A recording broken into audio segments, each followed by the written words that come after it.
ce 17e petit enseignement, on va aborder une forme de prière, une des 5 formes de prière que le catéchisme de l'Église catholique présente, la louange. Et il faut rappeler que c'est une manière de prier très importante chez les chrétiens, et même dans le judaïsme déjà, et chez les chrétiens.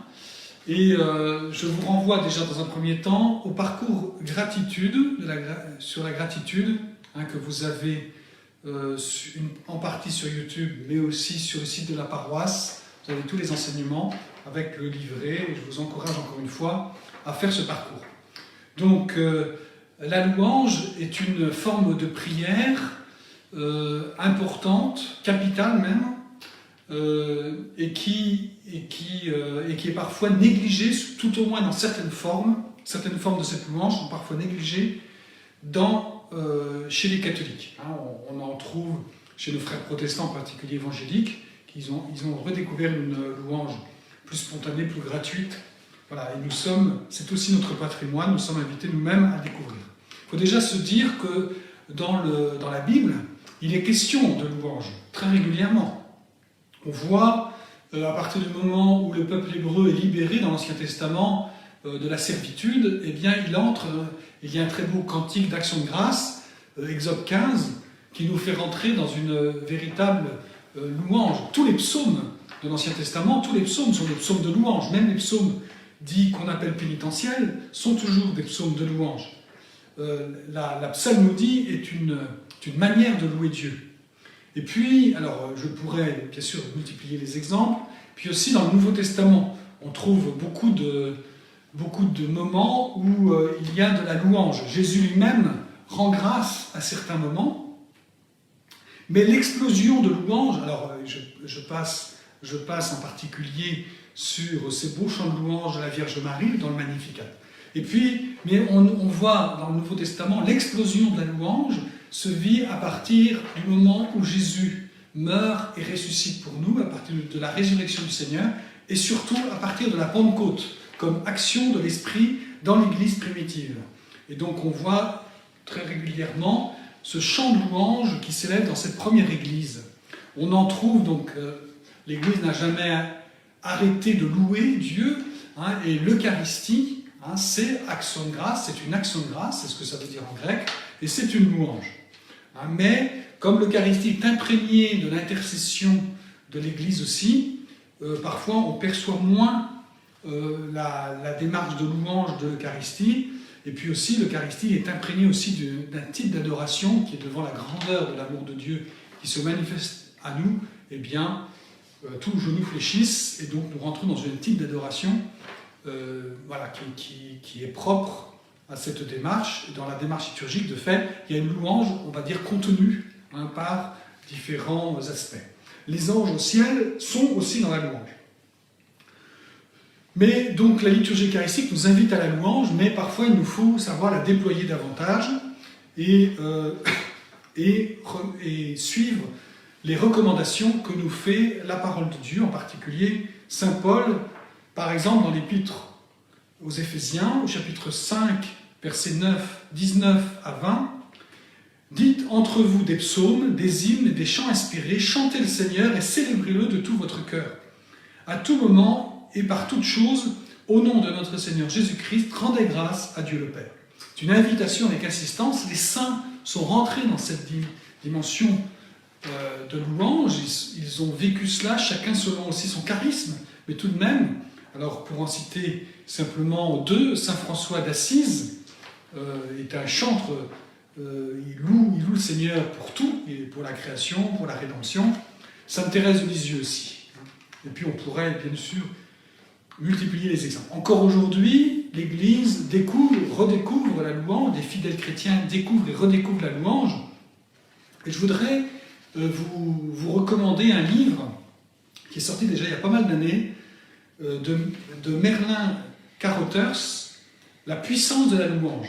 Donc c'est un Américain protestant, ex-parachutiste et prisonnier, trafiquant, joueur invétéré, et qui se convertit et devient pasteur. Et dans son chemin de conversion, il va découvrir la puissance qu'a la démarche de louange, la puissance sur sa propre vie, et combien la louange peut attirer de nombreuses bénédictions. Il y donne, dans ce livre que je vous recommande, donc La puissance de la louange, beaucoup d'applications spirituelles et pratiques. Voilà, alors son style est le style d'évangéliste américain, évidemment, donc il ne faut pas trop avoir peur de cela, mais quand on dépasse cela, on voit qu'il y a une mine de conseils et d'encouragement pour entrer dans la louange. En résumé, pour lui, la grande découverte de ce pasteur est que pour comprendre la vie chrétienne, il faut méditer et suivre à la lettre le conseil de saint Paul dans un autre passage, première épître aux Thessaloniciens, chapitre 5, « Restez joyeux, en toutes conditions, soyez dans l'action de grâce, c'est la volonté de Dieu sur vous dans le Christ Jésus. » La louange est donc un secret pour changer nos vies et pour entrer dans une relation nouvelle à la vie et à Dieu. Voilà, il faut rentrer dans le pari de la louange, vivre la louange, comme le dira ce pasteur, il faut s'occuper des affaires de Dieu par la louange, en louant Dieu, en l'adorant, et lui dit « Seigneur, je m'occupe de tes affaires, je te loue et t'adore, et toi tu t'occupes de mes affaires. » Et c'est vraiment cette expérience-là que nous pouvons faire. Dans les Actes des Apôtres, au chapitre 16, il est dit que justement, Paul et Silas vont faire cette même expérience, quand ils vont dire, vers le milieu de la nuit, Paul et Silas priaient et chantaient les louanges de Dieu, et les autres détenus les écoutaient. Tout à coup, il y eut un violent tremblement de terre qui secoua les fondations de la prison. À l'instant même, toutes les portes s'ouvrirent et les liens de tous les prisonniers se détachèrent. Ils ont loué, Dieu est intervenu. Et derrière ça, il y a aussi une image spirituelle qui nous est donnée. Toutes nos prisons s'ouvrent, les portes de nos prisons s'ouvrent, et d'un seul coup, les liens se détachent et nous trouvons une nouvelle liberté. Alors maintenant, la nécessité donc de la louange, j'essaie de vous la présenter maintenant, quelques aspects de la louange. La louange, d'une part, doit être inconditionnelle, c'est-à-dire qu'on ne loue pas pour recevoir des bénédictions, on loue gratuitement. Il ne s'agit pas de chercher à obtenir des choses, de faire dans la louange une prière de demande déguisée. Non, il faut rentrer dans une louange où on ne demande rien, on se contente simplement de louer Dieu, de se décentrer pour regarder Dieu, de remercier Dieu avec confiance. La louange inconditionnelle ouvre la porte de notre cœur à Dieu et ouvre, comme nous l'avons l'exemple des Actes des Apôtres, ouvre Dieu dans son intervention dans notre vie.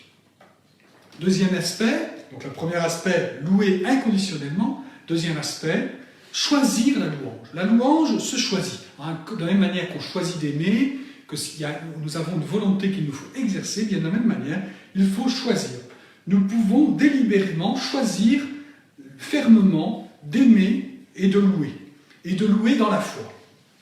Il ne faut jamais dire « je ne peux pas louer », il faut dire « aujourd'hui, je n'arrive pas à louer ». Ce qui est différent, ça montre que simplement notre effort n'a pas été à la hauteur de ce qu'on aurait pu espérer. En tout cas, il ne faut pas être défaitiste, c'est un acte de volonté. Seulement souvent, il faut bien l'avouer, nous ne voulons pas louer. Voyons bien que notre volonté agit dans notre sens, c'est-à-dire nous résistons parce que nous préférons rester dans une forme de tristesse, une forme de mélancolie, une forme de tiédeur, une forme d'endormissement. Voilà, il nous faut donc dans ce cas-là nous situer dans la foi et entrer dans la louange volontairement, dans un acte de volonté. Merci Seigneur pour ton amour, merci, tu veux me mettre la louange dans mon cœur et choisir ainsi ce chemin. Donc il ne s'agit pas, là il faut bien le préciser, de ressentir les choses. Je ne loue pas parce que d'un seul coup j'ai envie de louer, je me sens intérieurement poussé à la louange, ça peut arriver, mais ce n'est pas cela qui doit guider notre choix. Non, la louange n'est pas une gaieté ou des chants et des guitares quand on est dans le contexte, non. Louer, c'est une attitude de foi et par amour, un choix calme de notre volonté. Il faut rentrer dans cette attitude d'action de grâce. C'est valable aussi pour l'Eucharistie. Mais en tout cas, dans notre vie quotidienne, entrer dans cette louange. Donc, quand on est triste, il ne faut pas hésiter à louer, à décider de louer, parce qu'on ne loue pas parce qu'on est bien dans sa peau, on s'est levé du bon pied. On loue parce que Dieu est bon, et Dieu est Dieu. Voilà, cette attitude, donc ce choix de louer par amour dans la foi, eh bien cette attitude nous ouvre à Dieu et à son action. C'est ce que j'ai un petit peu dit tout à l'heure. On met ainsi Dieu devant nous, on se décentre de soi en louant, on se décentre de soi pour se tourner vers Dieu, et déjà, ça va beaucoup mieux, le Seigneur commence à agir. Voilà. Alors on peut se poser la question, est-ce que la louange est une autosuggestion ou est-ce que c'est une méthode couée? Est-ce que c'est parce que je me convainc que ça va mieux? Eh bien sûr, il y a un peu de ça. Ce n'est certainement pas une technique, ce n'est pas une technique pour renforcer les convictions positives dans notre vie, mais il ne faut pas ignorer que ça peut aider, ça peut jouer le fait de rentrer dans une autre attitude que celle qu'on voudrait avoir en premier, de tristesse ou de mélancolie, pour nous mettre dans une autre attitude. Pourtant, à la différence de la méthode psychologique, la méthode Coué, eh bien, on ne s'appuie pas sur nous-mêmes pour transformer notre vie, mais on se détourne de nous-mêmes pour nous appuyer sur Dieu. C'est quand même très différent. Et donc, accepter la louange, c'est accepter de se tourner vers Dieu, et donc c'est accepter de tout attendre de Dieu, et c'est un changement d'attitude sur nous-mêmes, c'est un changement d'attitude vis-à-vis du monde aussi, parce que d'un seul coup on n'est plus au centre du monde, mais on met Dieu au centre, et voilà. Ensuite, un autre point très important, c'est qu'il nous faut apprendre, décider, vouloir, louer Dieu en toutes circonstances. C'est-à-dire qu'il ne faut pas louer Dieu, encore une fois, quand on a envie, mais il ne faut pas louer Dieu simplement quand les situations le permettent, quand la situation est positive. Je me lève, j'ai eu des bons résultats, des bonnes nouvelles, voilà, je me mets en louange. Non. Et la louange, en toutes circonstances, il faut prendre la vie comme elle est, l'accueillir telle qu'elle est, avec soucis de santé, avec soucis autres, matériels, etc., tous les soucis qui peuvent se présenter à nous, on la prend et on entre en louange, en remettant notre vie entièrement dans les mains de Dieu et en lui faisant confiance. Il faut louer même pour les personnes qui sont difficiles, voire même qui nous haïssent.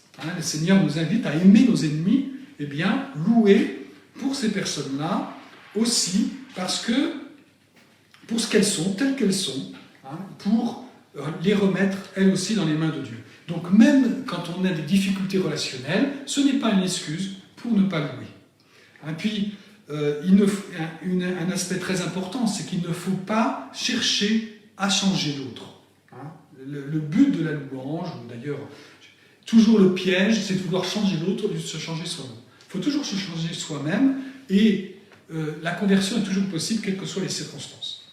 Donc il ne faut pas chercher à louer, à changer l'autre, mais il faut chercher à changer son propre cœur, en regardant nos frères et sœurs avec le regard même de Dieu, et la louange va nous y aider.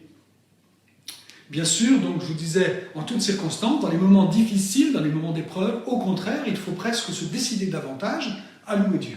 C'est vraiment une décision, une attitude de vie, une manière de regarder, d'appréhender la vie. La conséquence de tout cela, c'est que ça favorise une croissance spirituelle rapide, avec l'oraison. Hier j'ai parlé de l'oraison, demain je parlerai du chapelet, mais ça sera la même chose. Si vous voulez, la prière provoque un changement de vie, provoque une transformation de notre être, même si on ne le voit pas d'ailleurs. Il ne faut pas chercher trop à le voir d'ailleurs. Et puis la conséquence, c'est que la louange nous apporte la paix intérieure.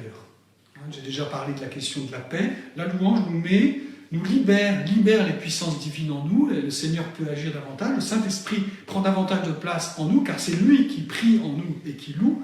Et ça nous fait sortir de toute attitude de murmure, de lamentation qui nous bloque dans la vie, qui nous empêche d'avancer. Mais la louange, c'est la voie royale pour accueillir la paix, pour accueillir la vie du bon côté. C'est l'acceptation du réel, mais d'une certaine manière. On l'accepte, mais de façon adaptée, de façon spirituelle, de façon chrétienne. Elle nous donne de nous placer dans une pauvreté aimante vis-à-vis de Dieu, en nous appuyant davantage sur Dieu, en nous détournant, en ne nous appuyant pas sur nos propres capacités.